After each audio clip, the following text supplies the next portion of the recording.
Haharangin na makabayan block sa Kamara ang plano ni dating presidential spokesperson Harry Roque na mag-apply ng political asylum sa the Netherlands. Sa gitna ito ng kinahaharap na kaso ni Roque, pati na ang hindi pa nasasagot na mga tanong ng Quad Committee hinggil sa umano'y koneksyon ni Roque sa Philippine Offshore Gaming Operator o POGO. Sa pulong balitaan ngayong araw, sinabi ni House Deputy Minority Leader Franz Castro na pag-aaralan nila ang legal na hakbang sa pamamagitan ng Quadcom upang irekomenda sa the Netherlands na huwag pagbigyan ang hirit ni Roque. Ipoprosesoan niya ito ng mega panel at dadaan sa proper channel dahil maaari naman ang government to government. Iginiit din ni Castro na hindi kwalipikado sa asylum ang dating tagapagsalita ng Administrasyong Duterte. Well, wala siyang karapatan na mag-seek ng asylum sa Netherlands dahil unang-una, hindi naman siya biktima ng political persecution, no? Kasi yun ang reason kung bakit nagsisik ang isang tao ng political persecution.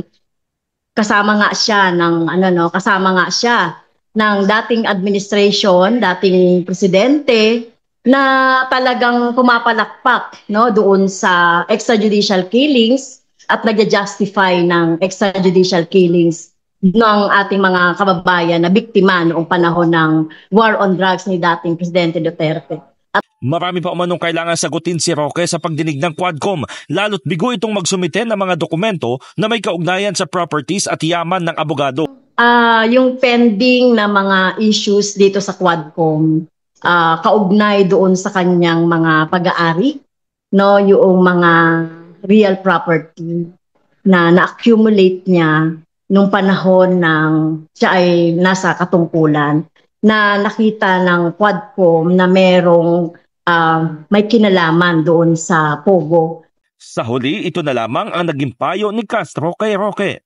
Well, sabihin ko sa kanya, Mars, umuwi ka na rito at harapin mo yung yung mga tinatanong ng Quadcom dito at i-clear mo yung sarili mo muna dito, no, bago ka mag-abogado kay dating Presidente Duterte.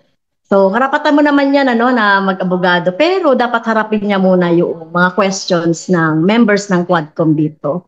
In the heart of changing lives, ito si Brigada Haji Caaminio ng 105.1 Brigada News FM Manila, The Music and News Authority.